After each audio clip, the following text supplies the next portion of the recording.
بسم اللہ الرحمن الرحیم الحمد للہ رب العالمین والعاقبۃ للمتقین والصلاة والسلام علی اشرف الانبیاء والمرسلین وعلی آلہ واصحابہ اجمعین اما بعد۔ پچھلے باب کے اندر ہم نے قضاء حاجت کے آداب پڑھے، اور آج جو ہم باب شروع کر رہے ہیں یہ ہے غسل اور جنبی کے احکام کا بیان، یعنی غسل کب واجب ہوتا ہے اور غسل کیسے کیا جاتا ہے۔ یہ دونوں چیزیں جو ہیں یہ اس باب کے اندر بیان کی جائیں گی، اور اسی طرح جنابت کے احکام کہ جب انسان جنبی ہو جائے تو اس کا کیا حکم ہے، وہ کیسے پاک ہو سکتا ہے۔ جنابت جو ہے یہ انسان کو احتلام کے ذریعے یا مباشرت کے ذریعے حاصل ہوتی ہے۔ جنابت کا مطلب ہے ناپاک ہو جانا، یعنی جب آپ احتلام یا مباشرت کے ذریعے ناپاک ہو جائیں، جنبی ہو جائیں، تو پھر آپ نے کن امور کو ملحوظ خاطر رکھنا ہے، آپ کون کون سے اعمال سر انجام دے سکتے ہیں اور کون سے اعمال آپ کے لیے درست نہیں ہیں، اور آپ نے طہارت کیسے حاصل کرنی ہے۔ یہ ساری چیزیں جو ہیں اسی باب کے اندر ہم انشاءاللہ پڑھیں گے۔ تو باب ہے باب الغسلی، غسل، غسل کا، وحکم الجنوبی، اور جنبی کے حکم کا بیان۔ تو لفظ غسل جو ہے یہ غین کے فتحہ، کسرہ اور ضمہ تینوں کے ساتھ استعمال ہوتا ہے۔ اگر یہ لفظ غسل ہو، غین کے اوپر زبر ہو، تو اس کا معنی ہوتا ہے کسی چیز کو پاک کرنا، اور اگر یہ غین کے پیش کے ساتھ ہو غسل، تو غسل سے مراد مخصوص شرعی طریقے سے نہانا، اس کو غسل کہتے ہیں۔ اور ایک ہے غسل، غسل یہ ہے کہ نہاتے وقت پانی میں بعض ایسی چیزیں بھی شامل کر دی جائیں جن سے طہارت اچھے طریقے سے حاصل ہو جائے، جیسے صابن وغیرہ، اس طرح کی جو بھی چیزیں ہیں ان کو غسل کہا جاتا ہے۔ اور جنب، جنب جو ہے اس سے مراد ہر وہ شخص ہے جو جماع کرنے کی وجہ سے یا انزال احتلام ہونے کی وجہ سے جنبی ہو گیا۔ تو جنابت کے احکام میں سب سے پہلے جو چیز ہے وہ احتلام کا ذکر ہے، کہ جب کوئی شخص محتلم ہو جائے، خواب کے اندر اس کو احتلام ہو جائے، تو اس پر غسل واجب ہو جاتا ہے۔ یہ روایت سیدنا ابو سعید خدری رضی اللہ تعالی عنہ سے مروی ہے۔ آپ ایک معروف صحابی ہیں، تو فرماتے ہیں کہ رسول اللہ صلی اللہ علیہ وآلہ وسلم نے فرمایا، ابو سعید خدری سے روایت ہے، رسول اللہ صلی اللہ علیہ وسلم نے فرمایا کہ الماء من الماء، پانی جو ہے وہ پانی سے ہے، یعنی پانی کا استعمال، غسل کے لیے پانی کا استعمال، پانی کے خروج یعنی انزال یا جماع کی وجہ سے منی کے خروج یا احتلام کی وجہ سے پانی کے خروج سے ہے۔ رواہ مسلم، اس حدیث کو امام مسلم نے روایت کیا ہے، وَأَصْلُهُ فِي البخاری، اور اس کی اصل جو ہے وہ بخاری کے اندر بھی موجود ہے۔ تو یہاں پر سمجھنے والی بات یہ ہے کہ یہ حدیث دراصل احتلام کے حوالے سے ہے۔ بعض اہل علم کا خیال یہ ہے کہ یہ حدیث صرف احتلام کے حوالے سے ہے، کہ اگر خواب کے اندر آپ کو احتلام ہوتا ہے اور پھر پانی بھی آپ کو نظر آ جاتا ہے، تو اگر آپ پانی دیکھ لیں تو آپ کے اوپر پانی استعمال کرنا یعنی غسل کرنا واجب ہو جائے گا۔ بسا اوقات انسان خواب میں احتلام تو محسوس کرتا ہے لیکن پانی محسوس نہیں کرتا ہے، یعنی اس کا پانی خارج نہیں ہوتا ہے احتلام میں، صرف خواب کے اندر اس کو ایک چیز نظر آتی ہے۔ تو اگر پانی خارج نہ ہو تو پھر آپ کے اوپر غسل کرنا اور پانی استعمال کرنا وہ لازم نہیں ہے، آپ کے اوپر غسل جو ہے وہ واجب نہیں ہے۔ جمہور اہل علم کی یہی رائے ہے کہ یہ حدیث جو ہے احتلام کے ساتھ خاص ہے، یہ حدیث جماع کے ساتھ خاص نہیں ہے، مباشرت کے ساتھ خاص نہیں ہے، کیونکہ مباشرت کی وضاحت اگلی روایت کے اندر آ رہی ہے۔ کیونکہ اگر اس حدیث کو ہم مباشرت اور جماع کے حوالے سے لیں تو پھر اس کا مطلب یہ ہے کہ ایک آدمی جو ہے اگر وہ اپنی بیوی کے ساتھ مباشرت کرتا ہے لیکن آخر میں آ کر وہ منی خارج نہیں کرتا ہے، اس سے پہلے ہی وہ سائڈ پر ہو جاتا ہے، تو پھر اس کے اوپر تو غسل نہیں ہوگا۔ حالانکہ تمام اہل علم کا اس بات پر اتفاق ہے کہ جب دونوں ختنے آپس میں مل جائیں، اذا التقى الخطان فقد وجب الغسل، جب میاں بیوی کے شرمگاہ اور ختنے ایک دوسرے سے مل جائیں، خامد کی شرمگاہ جو ہے بیوی کی شرمگاہ کے ساتھ مل جائے، ٹچ کر جائے، تو اس سے غسل جو ہے وہ واجب ہو جاتا ہے، اور جمہور اہل علم کا یہی موقف ہے۔ ہاں، اسلام کے شروع میں حضرت ابی بن کعب رضی اللہ تعالی عنہ بیان کرتے ہیں کہ اسلام کے شروع میں یہ حکم تھا کہ جماع سے اگر تو انزال ہوا ہے، منی خارج ہوئی ہے، تو پھر غسل واجب ہوتا تھا، اور اگر انزال نہیں ہوا تو غسل واجب نہیں ہوتا تھا، لیکن بعد میں کچھ مدت کے بعد اس حکم کو منسوخ کر دیا گیا۔ تو اب حکم یہی ہے کہ جب دونوں ختنے مل جائیں، دونوں شرم گاہیں آپس میں مل جائیں، تو غسل جو ہے وہ واجب ہو جاتا ہے، بے شک اس میں انزال ہو یا نہ ہو۔ تو اس کی وضاحت اس سے اگلی حدیث جو آ رہی ہے، سیدنا ابو ہریرہ رضی اللہ تعالی عنہ کی حدیث ہے، اس کے اندر اس کی وضاحت موجود ہے۔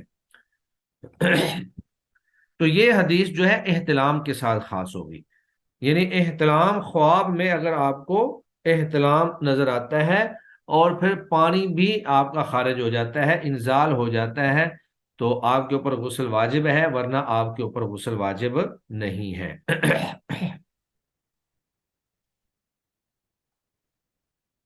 اور پھر اس میں آپ اس بات کا بھی اندازہ لگائیں کہ یہ پانی خارج ہونے سے مراد منی کا خروج ہے۔ اگر تو ویسے لیسدار پانی جو ہے وہ خارج ہوا ہے خیالات سے یا کسی بھی طریقے سے، اور منی جو ہے جو اچھل کر نکلتی ہے وہ خارج نہیں ہوئی، تو پھر آپ کے اوپر غسل واجب نہیں ہے، اگرچہ اس سے وضو اور استنجا تو ضروری ہو جاتا ہے، لیکن اس سے غسل واجب نہیں ہوتا۔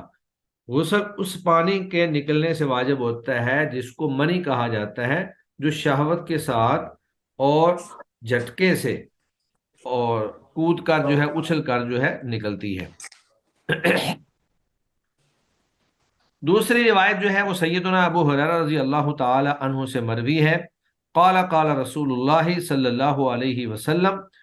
انہوں نے فرمایا کہ رسول اللہ صلی اللہ علیہ وآلہ وسلم نے فرمایا،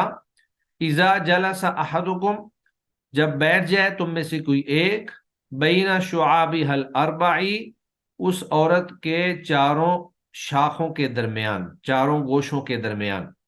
ثم جہادہا، پھر اسے مشقت میں ڈال لے، یعنی اس سے جماع کرے، فقد وجب الغسل،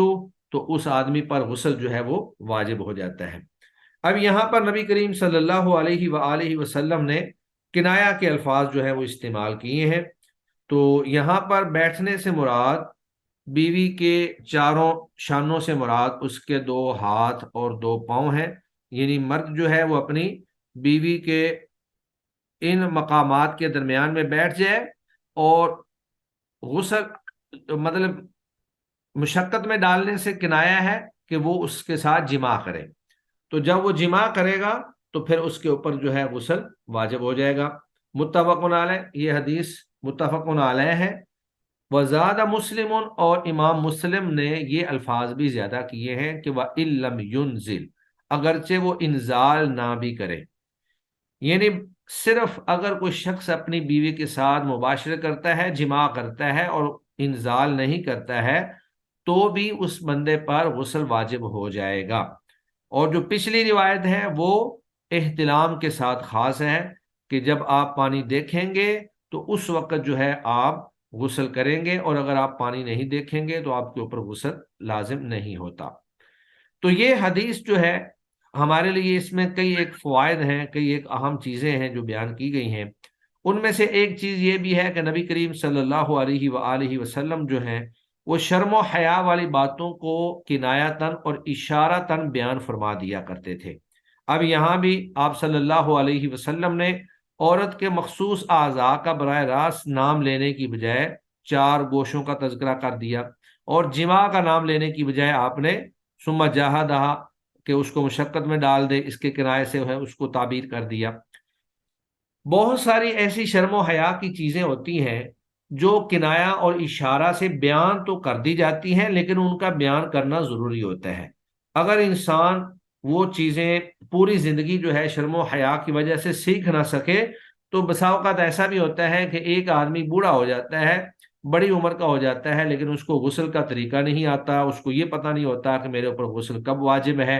وہ ساری زندگی جو ہے وہ ناپاکی کی حالت میں ہی گزار دیتا ہے۔ تو نبی کریم صلی اللہ علیہ وآلہ وسلم حق کو بیان فرماتے تھے۔ شرم و حیا جو ہے وہ حق کو بیان کرنے سے مانے نہیں ہونی چاہیے۔ ایسے مسائل جو طہارت سے متعلق ہیں یا میاں بیوی کے باہمی تعلقات سے متعلق ہیں، اگر آپ کو وہ نہیں آتے، آپ کو علم نہیں ہے، تو آپ کو سوال کر لینا چاہیے، آپ کو وہ پوچھ لینے چاہیے۔ یہ بہتر ہے اس بات سے کہ آپ جو ہے وہ ناپاکی کی حالت میں ہی اپنی زندگی گزارتے رہیں اور آپ کو پتہ ہی نہ ہو کہ آپ کے اوپر غسل کب واجب ہوتا ہے اور آپ نے غسل کیسے کرنا ہے، اور وہ کون کون سی چیزیں ہیں جن کی وجہ سے انسان کے اوپر غسل واجب ہوتا ہے۔ تو اللہ کے نبی صلی اللہ علیہ وآلہ وسلم نے اس حدیث مبارکہ میں ہمیں ان دو چیزوں کی طرف رہنمائی کی ہے کہ شرم و حیا کے معاملات کو بیان ضرور کرنا چاہیے، اور اگر کسی کو ان کے حوالے سے ضرورت ہے تو وہ کوشچن بھی ضرور کرے، اور اگر آپ سمجھتے ہیں کہ کسی کو بندہ جو اگلا ہے وہ سمجھدار ہے تو پھر آپ اس کو اشارے اور کنایے سے جواب بھی دے سکتے ہیں۔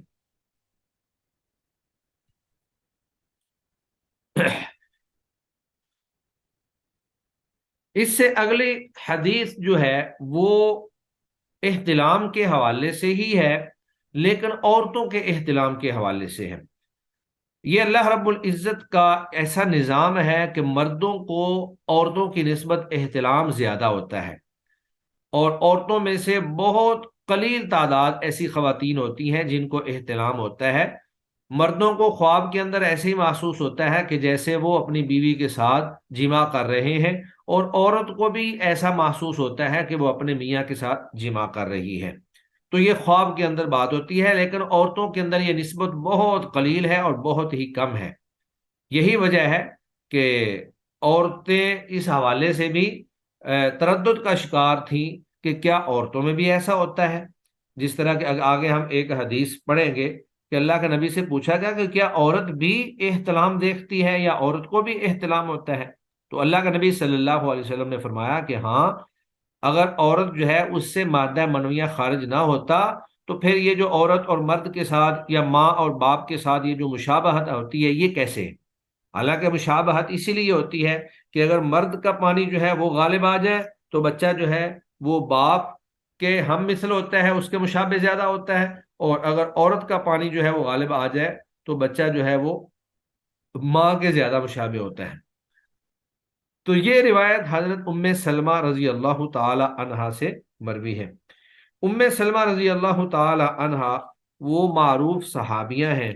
کہ ان کا پہلے نکاح جو ہے مالک بن نصر سے تھا، اور مالک بن نصر سے ان کا بیٹا پیدا ہوا حضرت انس بن مالک۔ یہ وہی انس بن مالک ہے جن کو ام سلمہ رضی اللہ تعالی عنہ نبی کریم صلی اللہ علیہ وسلم کی خدمت میں بطور خادم کے دے گئی تھیں، اور حضرت انس نے پوری زندگی جو ہے اللہ کے نبی صلی اللہ علیہ وسلم کی خدمت کی، تو اللہ کے نبی کے خادموں میں حضرت انس کا شمار ہوتا ہے۔ تو یہ ام سلیم جو ہیں ان کا اصل نام رمیسا یا غمیسا تھا۔ جب یہ مسلمان ہو گئیں تو انہوں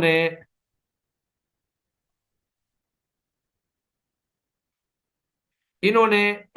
اپنے خامد کے سامنے اسلام کو پیش کیا، لیکن وہ جو ہے ناراض ہو کر شام کی طرف بھاگ گیا اور مسلمان نہ ہوا، اور وہیں پہ کفر کی حالت میں اس کی موت ہو گئی۔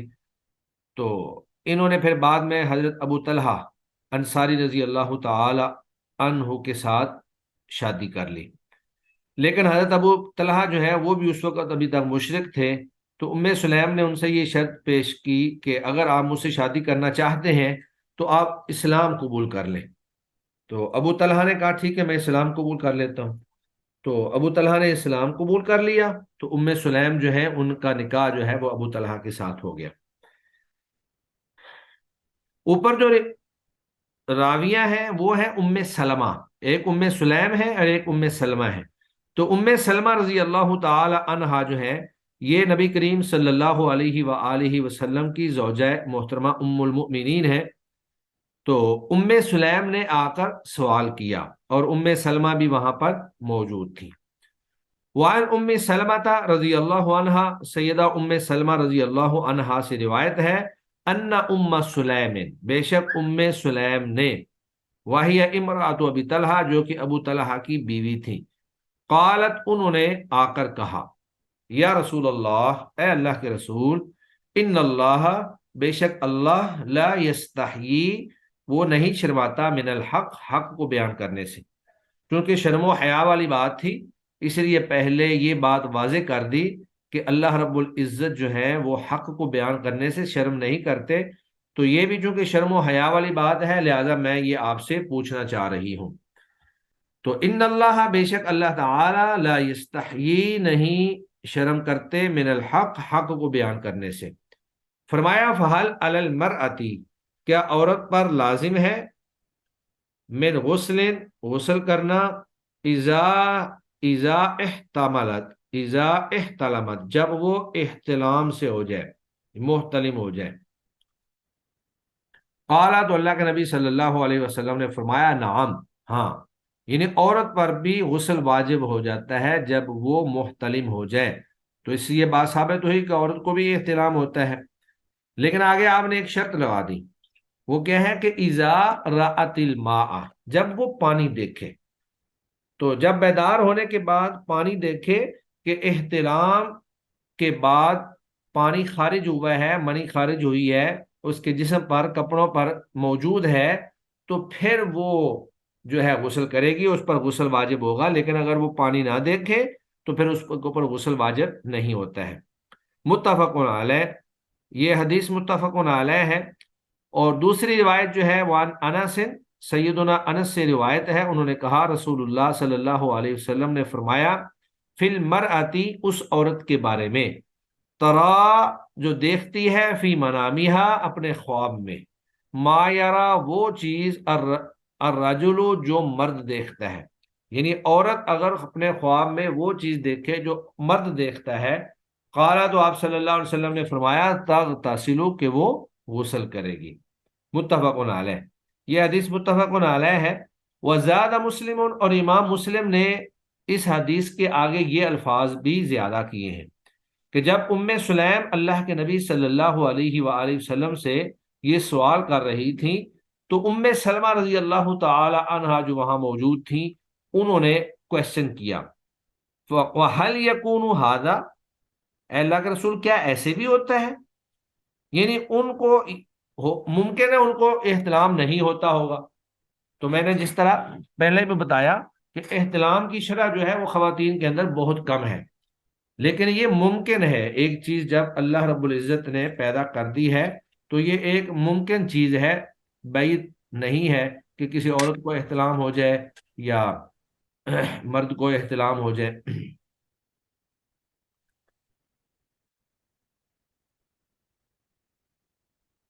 تو سیدہ سلمہ رضی اللہ تعالی عنہا نے سوال کیا کہ وَهَلْ يَكُونُ هَذَا، کیا یہ ہوتا ہے؟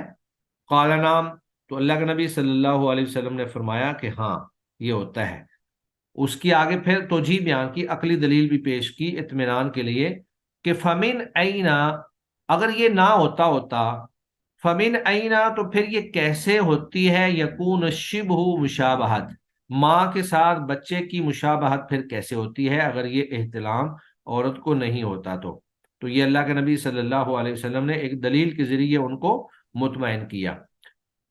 تو نبی کریم صلی اللہ علیہ وآلہ وسلم نے اس بات کی وضاحت فرما دی۔ یہ حدیث ہمارے لیے چند ایک فوائد، جو اہم فوائد لے کر آئی ہے، اس میں یہ بات بھی شامل ہے کہ صحابہ کرام رضوان اللہ علیہم اجمعین جو ہیں، وہ نبی کریم صلی اللہ علیہ وآلہ وسلم سے جب اس طرح کی طہارت سے متعلق یا شرم و حیا والی باتیں جب انہوں نے پوچھنی ہوتی،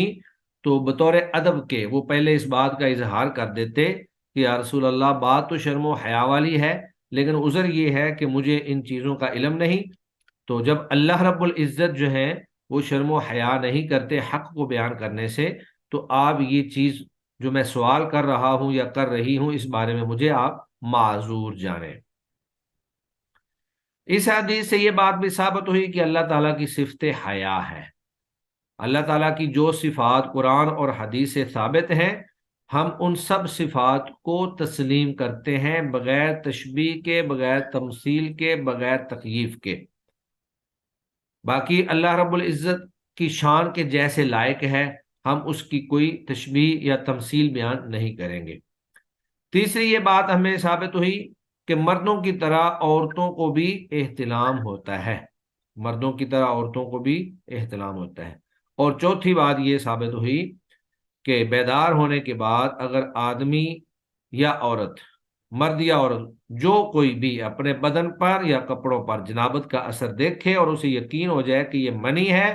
تو اس پر غسل جو ہے وہ واجب ہو جائے گا، چاہے اسے خواب اور احتلام یاد نہ بھی ہو۔ اور اگر اس کو خواب اور احتلام تو یاد ہے لیکن اپنے کپڑوں یا اپنے جسم پر پانی کے اثرات یا منی کے اثرات نہیں دیکھتا،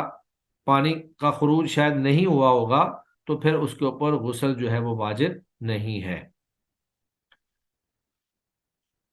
اس سے بعد اہل علم نے یہ بات بھی نکالی ہے کہ بسا اوقات ایسا ہوتا ہے کہ منی اپنے محل سے تو چل پڑتی ہے لیکن وہ شرمگاہ سے باہر خارج نہیں ہوتی، تو اگر منی اپنے محل سے چل پڑے اور شرمگاہ سے باہر خارج نہ ہو، اندر ہی کہیں رہ جائے، تو بھی غسل واجب نہیں ہوتا، کیونکہ ہم تو ظاہر کے پابند ہیں۔ جب ایک چیز ہمارے سامنے خارج نہیں ہوئی، اندر ہی موجود ہے، تو وہ اندر جہاں کہیں بھی رہے ہمیں اس سے کوئی غسل کرنے کی ضرورت نہیں ہے۔ ورنہ تو منی تو انسان کے اندر ہی موجود ہوتی ہے اپنے مخصوص محل پر، جہاں اللہ تعالیٰ نے اس کو ایک جگہ پہ سٹور کیا ہوا ہے، تو اس کا اندر رہ جانا، اس سے آپ کے اوپر غسل واجب نہیں ہوتا۔ تو غسل کے واجب ہونے کے حوالے سے کچھ اور چیزیں بھی اس حدیث کے اندر سیدنا عائشہ رضی اللہ تعالی عنہا کی حدیث کے اندر بیان کی گئی ہیں، لیکن ان میں سے بعض چیزیں تو اتفاقی ہیں اور بعض چیزیں جو ہیں وہ اختلافی ہیں۔ وعن عائشہ رضی اللہ تعالی عنہا، سیدہ عائشہ رضی اللہ تعالی عنہا سے روایت ہے، قالت، انہوں نے فرمایا، کان رسول اللہ صلی اللہ علیہ وسلم، تھے رسول اللہ صلی اللہ علیہ وآلہ وسلم، یغتسل، غسل فرماتے، من اربعین، چار چیزوں سے، من الجنابتی، جنابت کی وجہ سے، جنابت سے آپ غسل فرماتے تھے، ویوم الجمعتی، اور جمعہ کے دن غسل کرتے تھے، ومن الحجامتی، اور سینگی لگوانے سے، ومن غسل المیت، اور میت کو غسل دینے سے۔ تو امام ابو داود نے اس کو روایت کیا ہے اور امام ابن خزیمہ نے اس کو صحیح قرار دیا ہے۔ اب اس حدیث کے اندر چار چیزیں بیان کی گئی ہیں، ان میں سے جو پہلی چیز ہے جنابت سے غسل، یہ تو متفق علیہ ہے، تمام اہل علم کا اسی بات پر اتفاق ہے کہ جنابت کا غسل بالاتفاق فرض اور واجب ہے۔ باقی رہا دوسرا، یوم الجمعہ، جمعہ کے دن غسل، تو جمعہ کے دن جو غسل ہے یہ جمہور صحابہ، تابعین اور اکثر ائمہ کے نزدیک یہ مسنون ہے، یہ واجب اور فرض نہیں ہے۔ جمعہ کے دن غسل کرنا جو ہے یہ مسنون عمل ہے، اگر کوئی شخص کر لیتا ہے تو بہتر ہے، اور اگر کوئی نہیں کرتا تو وہ گناہ گار نہیں ہوگا۔ اگرچہ امام احمد اور امام مالک کا ایک قول یہ ہے کہ نہیں، جمعہ کے دن غسل کرنا بھی واجب ہے۔ تیسری چیز جو یہاں پر بیان کی گئی ہے وہ ہے سینگی لگوانا، تو سینگی لگوانے سے غسل کرنا واجب نہیں بلکہ مستحب اور مسنون ہے۔ یہ اس سے پہلے ہم حضرت انس رضی اللہ تعالی عنہ کی حدیث جو ہے اس سے پہلے ہم پڑھ چکے ہیں وضو کے باب کے اندر، کہ اللہ کے نبی صلی اللہ علیہ وآلہ وسلم نے سینگی لگوائی اور وضو بھی نہیں کیا، اور بغیر وضو کے آپ نے نماز پڑھ لی۔ تو جب اللہ کے نبی نے وضو بھی نہیں کیا، غسل کرنا تو دور کی بات ہے، وضو بھی نہیں کیا، تو اس کا مطلب یہ ہے کہ غسل جو ہے وہ واجب نہیں ہے۔ ہاں البتہ اگر کوئی غسل کر لیتا ہے تو یہ ایک مستحب اور مسنون عمل تو ہوگا، لیکن غسل کرنا واجب نہیں ہے۔ اور اسی طرح تیسری چیز جو ہے، کسی میت کو غسل کروانے سے غسل کرنا یہ بھی مستحب ہے، فرض نہیں ہے، جمہور اہل علم کا یہی موقف ہے۔ گویا کہ ان تینوں چیزوں میں سے پہلی چیز جو ہے وہ واجب اور فرض ہے، یعنی جنابت سے غسل کرنا واجب اور فرض ضروری ہے، جبکہ دوسری تینوں چیزوں میں غسل تو ہے لیکن وہ مستحب درجے کا ہے، اگر کرتے ہیں تو بہتر ہے، اور اگر نہیں کرتے ہیں تو آپ گناہ گار نہیں ہیں۔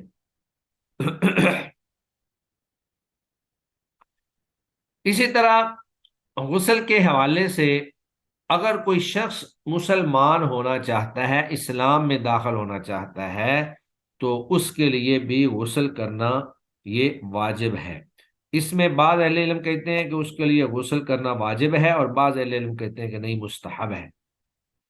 امام مالک اور امام احمد کے نزدیک واجب ہے کہ جب بھی کوئی شخص اسلام میں داخل ہونے کے لیے آئے تو اس کو پہلے غسل کر لینا چاہیے، اس کے اوپر غسل کرنا واجب ہے۔ جبکہ امام شافعی اور امام ابو حنیفہ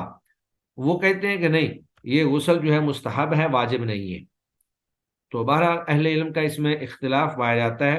اور حدیث مبارکہ جو ہے وہ سیدنا ابو ہریرہ رضی اللہ تعالی عنہ سے مروی ہے۔ وعن ابی ہریرہ رضی اللہ تعالی عنہ، سیدنا ابو ہریرہ رضی اللہ تعالی عنہ سے روایت ہے، فی قصۃ ثمامۃ بن اسال، ثمامہ بن اسال کے قصہ میں۔ تو یہ ثمامہ بن اسال جو ہیں، یہ قبیلہ بنو حنیفہ، یمامہ کے رہنے والے قبیلہ بنو حنیفہ کے یہ سردار تھے، اور یہ عمرہ کے لیے جا رہے تھے، لیکن نبی مکرم صلی اللہ علیہ وآلہ وسلم کے ایک دستے نے، صحابہ کرام کے ایک دستے نے جو گشت پر موجود تھا، انہوں نے ان کو گرفتار کر لیا اور نبی کریم صلی اللہ علیہ وسلم کے پاس لے آئے۔ اللہ کے نبی صلی اللہ علیہ وسلم نے ثمامہ کو مسجد نبوی کے اندر ستون کے ساتھ باندھ دیا تاکہ وہ مسلمانوں کا کردار، گفتار، اخلاق، ان سب چیزوں کو دیکھیں۔ تو ثمامہ بن اسال جو ہیں 3 دن تک مسجد نبوی کے ستون کے ساتھ بندے رہے۔ اللہ کے نبی صلی اللہ علیہ وسلم جب بھی مسجد میں آتے تو ثمامہ سے بڑے پیار کے ساتھ، محبت سے پوچھتے کہ ثمامہ کیا حال ہے، سناؤ۔ تو ثمامہ آگے سے یہی بات کہتے کہ اگر آپ مجھے قتل کریں گے تو میرے قتل کا بدلہ لینے والے بہت بڑے لشکر جو ہیں وہ پیچھے موجود ہیں، میری قوم بہت جنگجو ہے، اور اگر آپ مجھے احسان کرتے ہوئے، درگزر کرتے ہوئے معاف کر دیں گے تو آپ ایک اچھے انسان کو معاف کریں گے جو اپنے محسن کے احسان کو فراموش نہیں کرتا ہے۔ تو رسول اللہ صلی اللہ علیہ وسلم مسکرا پڑتے اور آگے چلے جاتے۔ تیسرے دن اللہ کے نبی صلی اللہ علیہ وسلم نے صحابہ سے کہا کہ ثمامہ کو آپ چھوڑ دیں۔ اب ثمامہ نے اللہ کے نبی کے ساتھ صحابہ کی محبت، صحابہ کرام کا کردار، گفتار، طریقہ کار سب کچھ دیکھا تھا، تو وہ خود دل میں اسلام سے متاثر ہو گئے۔ جب وہ مسجد نبوی سے نکلے، باہر ایک باغ تھا، وہاں پہ جا کر انہوں نے سوچا کہ اب میں دوبارہ جو ہے وہ مسلمان ہوتا ہوں۔ تو وہاں سے واپس آئے اور اللہ کے نبی سے کہا کہ یا رسول اللہ، پہلے تو آپ نے مجھے خود باندھا ہوا تھا، لیکن اب میں خود آپ کا غلام بن کر آ گیا ہوں، میں کلمہ پڑھنا چاہتا ہوں۔ تو اللہ کے نبی نے ان سے کہا کہ آپ جاؤ غسل کراؤ، پھر میں آپ کو کلمہ پڑھا دیتا ہوں۔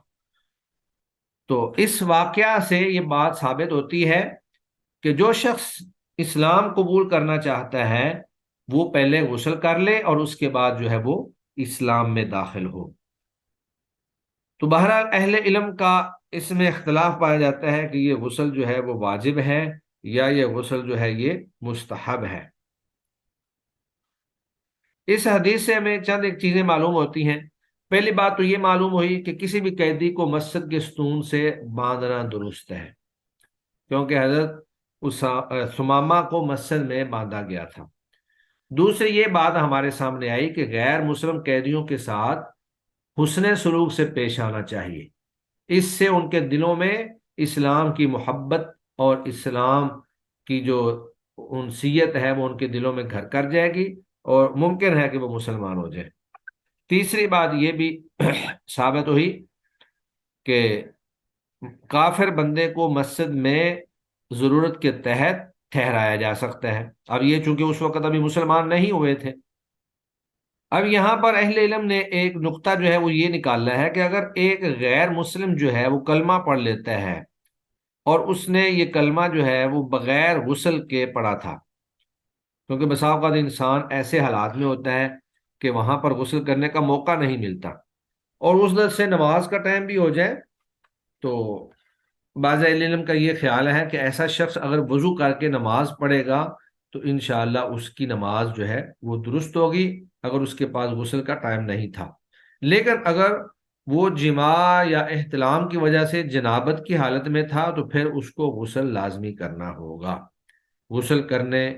کے بعد جو ہے وہ نماز پڑھے گا۔ اس کے بعد پھر غسل کے وجوب یا غسل کے مستحب معاملات میں سے ایک روایت یہاں پر موجود ہے، اور یہ روایت ہی ان لوگوں کی دلیل ہے جو کہتے ہیں کہ جمعہ کا دن غسل کرنا جو ہے وہ واجب ہے۔ ابو سعید خدری رضی اللہ تعالی عنہ سے روایت ہے، بے شک رسول اللہ صلی اللہ علیہ وسلم نے فرمایا، غسل یوم الجمعہ، جمعہ کے دن کا غسل جو ہے واجب یہ واجب ہے، علی کل محتلم، ہر بالغ شخص پر۔ اخرجہ السبعہ، اس حدیث کو ائمہ سبعہ نے روایت کی ہے۔ تو اس حدیث سے معلوم ہوتا ہے کہ جمعہ کے دن غسل کرنا جو ہے وہ واجب ہے، جبکہ اس سے اگلی حدیث جو ہے اس سے یہ بات ثابت ہوتی ہے کہ جمعہ کے دن غسل کرنا جو ہے وہ مستحب ہے۔ تو ان دونوں روایات کو جب جمع کیا جائے تو اس کا نتیجہ اور تطبیق یہ ہوتی ہے کہ جمعہ کا دن غسل کرنا مستحب ہے، اگر کوئی غسل کر لیتا ہے تو اجر و ثواب کا مستحق ہوگا، اور اگر کوئی غسل نہیں کر پاتا ہے تو وہ انشاءاللہ گناہگار نہیں ہوگا۔ یہ روایت سیدنا سمورہ بن جندب سے روایت ہے، انہوں نے کہا رسول اللہ صلی اللہ علیہ وسلم نے فرمایا، من توضا یوم الجمعہ، جس شخص نے صرف وضو کر لیا جمعہ کے دن، فبیہا، تو وہ بھی ٹھیک ہے، ونعمت، اور اچھا ہے، ومن اغتسل، اور جس نے غسل کیا، فالغسل افضل، تو غسل جو ہے وہ افضل ہے۔ رواہ الخمسہ وحسنہ الترمذی، اس حدیث کو ائمہ خمسہ نے روایت کیا ہے اور امام ترمذی نے حسن قرار دیا ہے۔ تو اس حدیث سے یہ بات معلوم ہوتی ہے کہ جو شخص وضو کر لے، صرف وضو کر لے، تو وہ بھی ٹھیک ہے، یعنی اکیلا وضو کر لینے سے اس کا جمعہ جو ہے، خطبہ جمعہ اس کا درست ہو جائے گا، لیکن اگر کوئی غسل کر لے تو غسل کرنا افضل ہے۔ تو اس کی افضلیت اس بات پر دلالت کرتی ہے کہ جمعہ کے دن غسل کرنا مستحب عمل ہے، لیکن اگر کوئی شخص غسل نہیں کرتا، صرف وضو کر لیتا ہے، تو وہ بھی کافی ہو جائے گا، اس کا جمعہ جو ہے وہ درست ہو جائے گا۔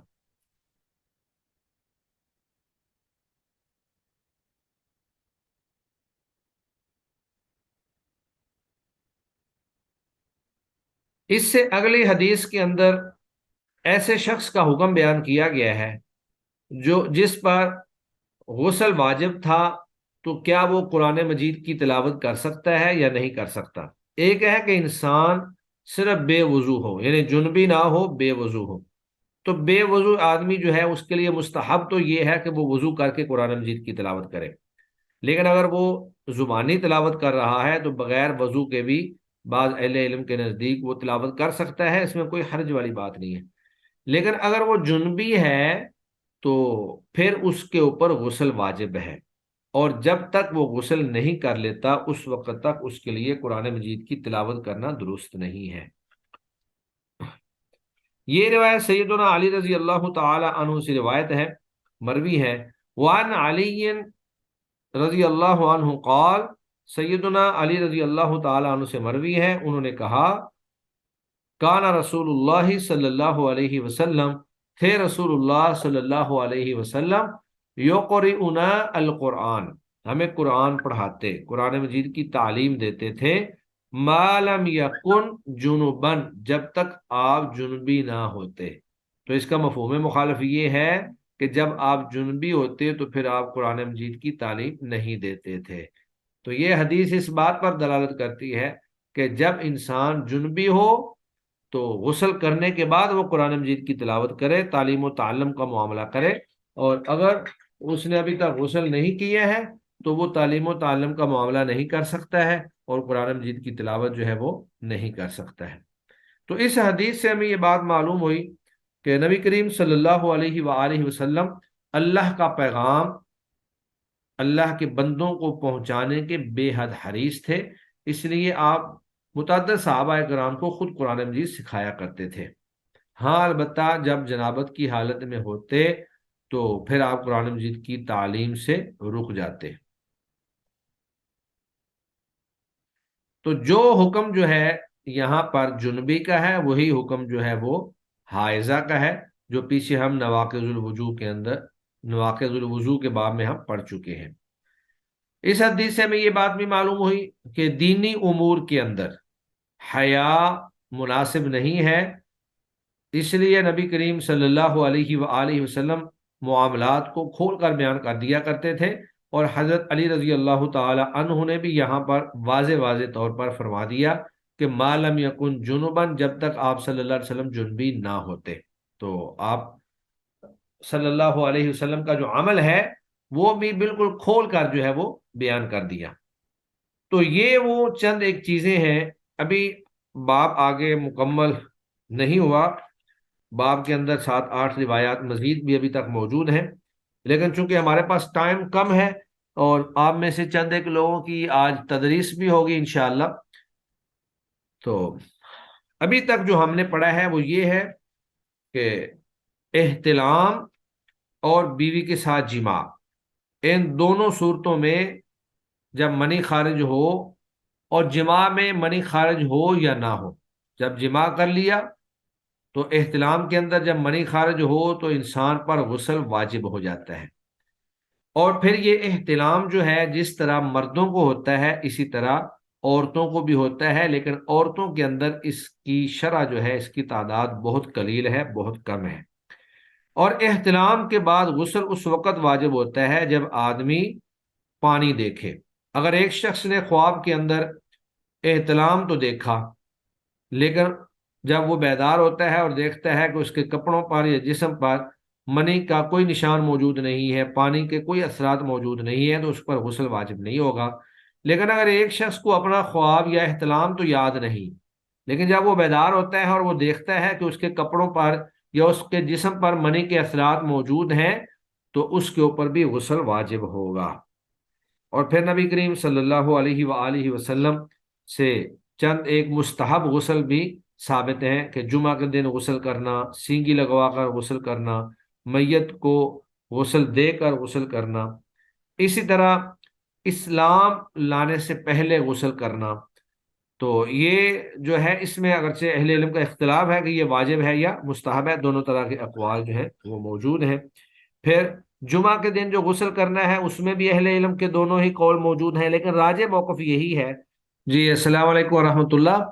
تو ہماری بات یہ چل رہی تھی کہ جمعہ کے دن غسل کے حوالے سے راجح موقف اور جمہور اہل علم کا موقف یہی ہے کہ جمعہ کے دن غسل کرنا جو ہے وہ واجب نہیں بلکہ مستحب عمل ہے۔ اگر کوئی شخص جمعہ کے دن غسل کر لیتا ہے تو انشاءاللہ اجر و ثواب کا مستحق ہے، اور اگر غسل نہیں کر پاتا ہے تو وہ گناہ گار نہیں ہوگا۔ تو ہمارا لیسن انشاءاللہ اتنا ہی آج ہوگا، باقی انشاءاللہ ہم نیکسٹ ہماری کلاس جو ہے اس میں پڑھنے کی کوشش کریں گے آگے۔